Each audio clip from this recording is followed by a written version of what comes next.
let's talk about a movie. So, Mad Max Fury Road.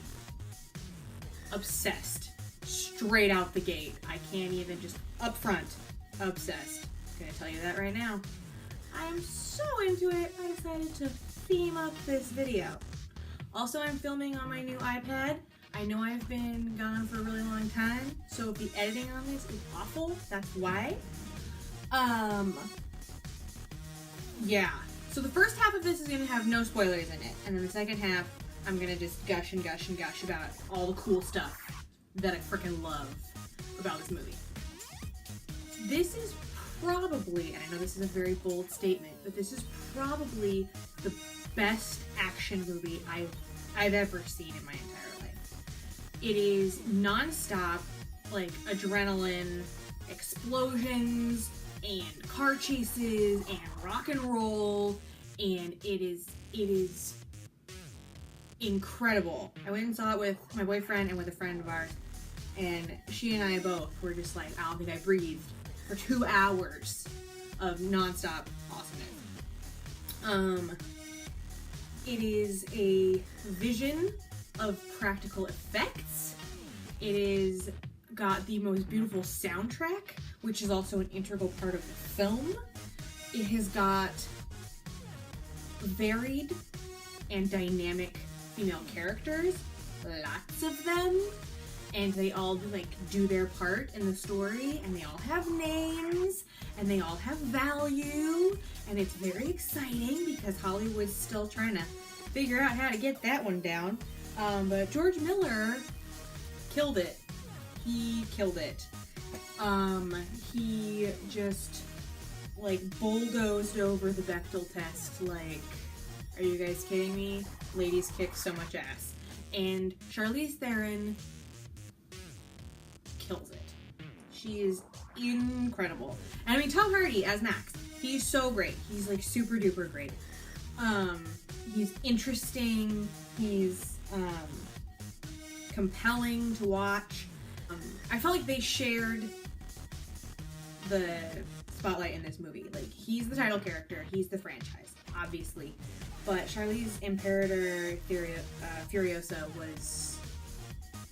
she was like, seriously, like, my queen forever. She's this beautiful, terrifying, brave, scared, determined woman. And it's not often that you see that in a film where that woman doesn't later become the object of affection for some man. And it was really exciting to see many in the action movie be part of the action and not the prize for the hero. It was cinematically a stunning film. You felt like you were constantly in motion, and any time that you weren't in motion, it was like, something here is very weird. Why does it feel so slow? Oh god, what's gonna happen? Every single character was interesting and strange. The war boys were so cool. So cool. Yeah, they were so good. And Nicholas Hoult is adorable and wonderful, and he's got such an incredible range, and his arc in this story was very cool. I loved that there's not a ton of exposition in this film. It stands alone. You can watch it without having seen any of the other Mad Max movies. But the other Mad Max movies, cult classic for a reason. But you can watch this stand alone. You can watch this without knowing the history of Mad Max. He is truly mad in this. He's nuts. And Tom Hardy plays him beautifully. But there's not a lot of exposition. You kind of just go straight into the world, and you have to gather what's going on through context clues, which are thrown at you in abundance. It is so cool. Like, immediately you know what guzzling is, you know that they worship the V8, you know all of these things that people who are fans of the original 3 are gonna already know. It's, in summary, before I move into specifics, it is a spectacular, incredible, beautiful story with many explosions and a silver, double-necked, flame-throwing guitar played by a blind man on bungee cords strapped to the front of a truck. That's not even, like, on the list of top 5 coolest things in that movie. And that's pretty dope. It's a story about these women who have become items to someone. They are a thing. And this story is about taking that away from this tyrant and creating basically an uprising, and overthrowing this horrible, horrible man who has sort of hoarded all the resources and is using people as though they are objects and telling them that that is what they are, that is what they're good for, and lucky then he deigned to come down from the heavens and run their lives. Now, this eyebrow situation happens when I'm getting really incredulous and upset, so that's how I feel about that. And I'm not saying that it's the perfect mirror for, you know, the horrible paradigm of misogyny that we live in. But I'm not saying it's not. It's, long story short, long story I guess kind of long, I'll try to pare this down, but long story short, it is the best action movie you're going to see in a long, long time, and you should go see it immediately. Word of mouth it like crazy. I am seeing it tonight for the second time. I am seeing it maybe Friday night with some squirrel friends, and on Saturday with my mother. I'm taking my mother to this movie because I think it's so important that she sees the strides made in one film as far as women in cinema. Like, I'm talking women in power, women of color, women who are vulnerable, women who are fragile, women who are pregnant, like, women kicking so much ass. Oh, with flamethrowers. That's all I'm saying. Flamethrowers and flying motorbikes. Welcome to Spoiler Town! Woo! Okay. Imperator Furiosa. This isn't really a spoiler, it's in the previews, but she's missing an arm from, like, right below the elbow.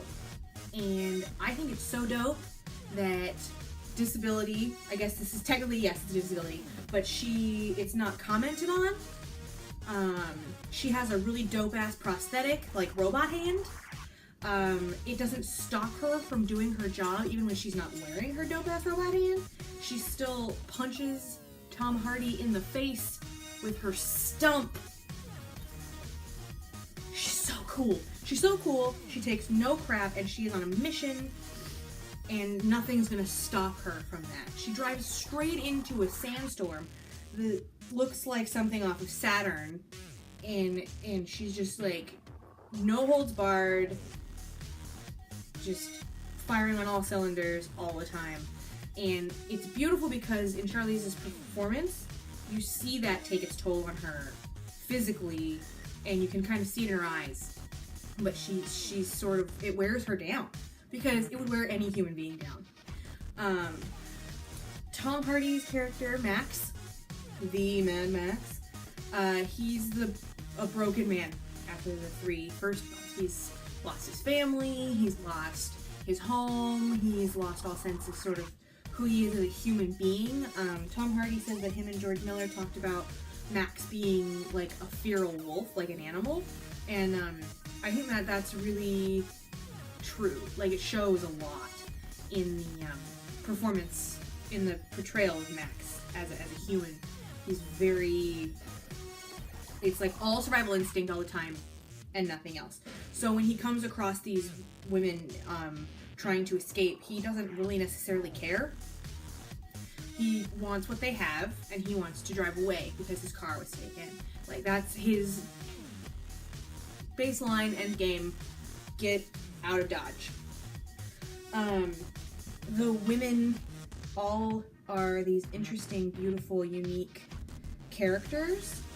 There's the Fragile, who is kind of how she sounds.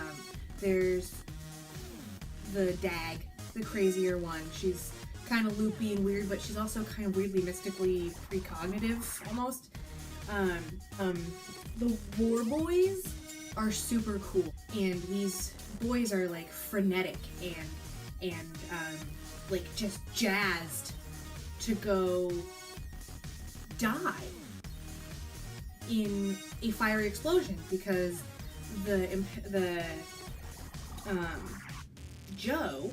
Morton Joe has said that's what you're good for, and you'll die and you'll go to the halls of Valhalla, and that is the best thing you could possibly hope for. And they all have half-life. They're all sick because of this rotten world they live in. They're all sick boys who are playing at soldier for a cause they don't understand.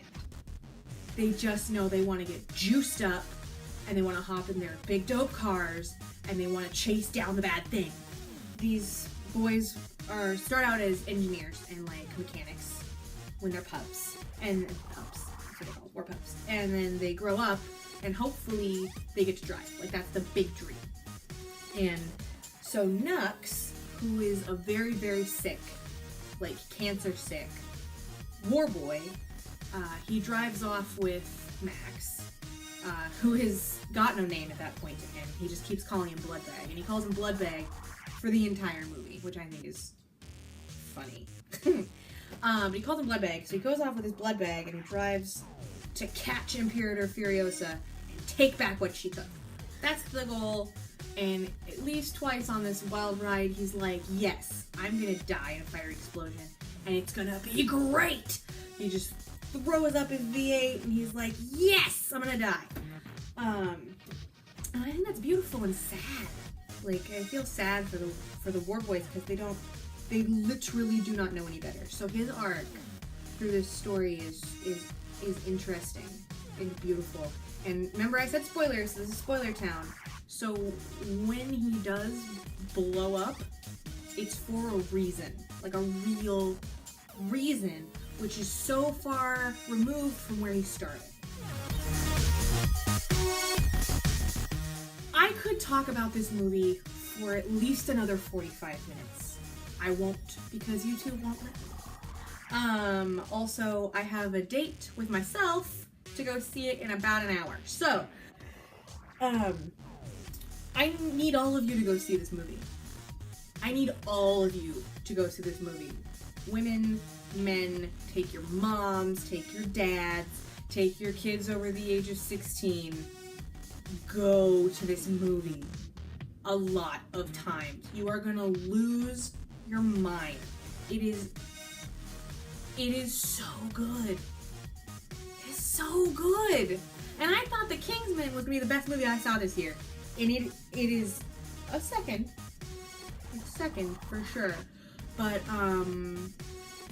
this movie, it's gonna be very hard for me to see a movie that is better than this one. It's just gonna be tough. I know. That is the most ringing endorsement I can possibly give it. You have to go see it. Please, please, please, from the bottom of my shiny chrome heart, please go see this movie. Alright. Bye. Bye. Bye.